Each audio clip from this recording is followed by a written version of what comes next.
You know, the funny thing is a lot of people, when I say, hey, do you want to look at the FHA program? They'll say, oh my goodness, oh my goodness. Dave, I'm not a first time home buyer. And you know what? That's okay.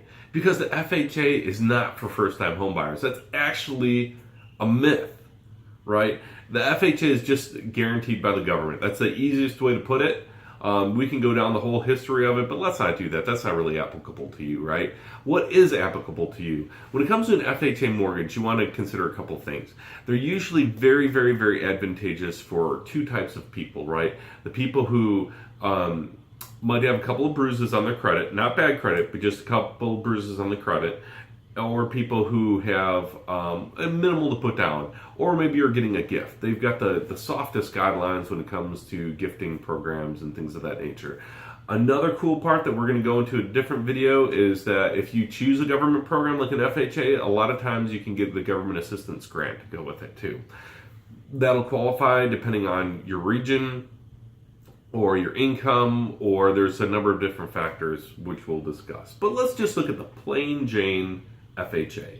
So the FHA, most people think you just put down 3.5%. That's also a myth. You can put down as much as you want on an FHA.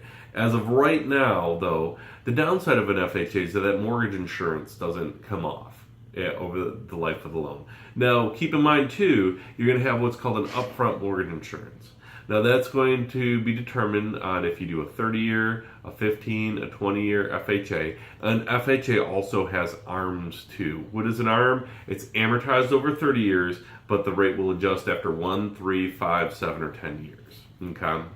So, and the only reason to ever take an ARM is if you're going to be there for a short period of time, or if you're in a declining interest rate environment where you know the rates are actually dropping.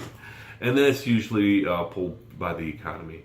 So if you are purchasing a home and you want to put down a minimal down payment, or maybe you've got a great Aunt Sally who's going to give you $10,000 because she's really rich, and she's going to give you that money, and you're going to go out and buy a house, right? You don't want an FHA program for that because it's got the gift. Maybe you've got like a 640 credit score. The pricing on a conventional loan is going to beat you up pretty bad.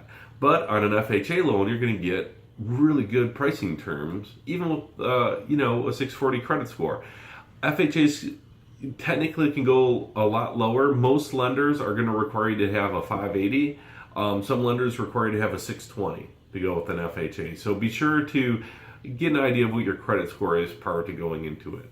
Just like conventional loans, FHA, if you're using your own funds into the transaction, is going to require at least 2 months seasoning. So if you dug out some money from underneath the mattress and you shoved it in your bank account yesterday, you cannot use those funds for closing. Sorry, just one of the rules, can't have it, right?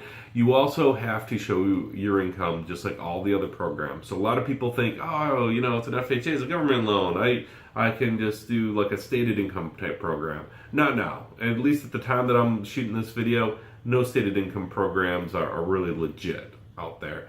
I say that because things are always changing in this industry. But you're going to want to show your income for the last couple of years with an FHA. It's almost manually underwritten these days. Almost all of them are. So you want to show your income for the last 2 years. If you've got a second job or a part-time job, you're going to have a 2-year history of it. Anything less than that, you're not going to be able to use for it. Up to underwriter discretion, of course. If you have a nice W-2 job, you work for a salary, those are easy ones to come across. If you've got some medical collections, FHA is absolutely fantastic at looking over a certain amount of medical collections. It's really a solid program to help you get out of renting and into owning. That way, you have the pride of ownership, you're building equity in your own home, you're not making somebody else rich, right? You're not paying them rent. So it's important to really, especially with an FHA loan, go through the application, talk with a reputable lender. 99% of your success in home financing is going to be with the lender that you choose. You're going to have to know them, you're going to like them, and you trust them, right? Those like online things that give you the best rate. Best rate is not necessarily best value. right? This is the biggest financial transaction that most Americans will ever make. You don't want to leave it in the hands of somebody who is a bargain basement type person. Just saying, right? Go to somebody that you know, like, trust, ask your friends, ask for referrals. You really want somebody that's going to be on your side and educate you on, if the FHA program is right for you. Because with the upfront mortgage insurance and the lifetime mortgage insurance alone might deter you from that. So you want to look at the conventional, you're going to want to look at other government programs. But if you're in a tight spot, and maybe you don't even have any money for the down payment, maybe Great Aunt Sally doesn't want to give you that $10,000, right? Then you'd want to pair up the FHA with one of the down payment assistance programs that either your state or local community offer. If you have any questions, feel free to give us a call anytime. Have a great one today.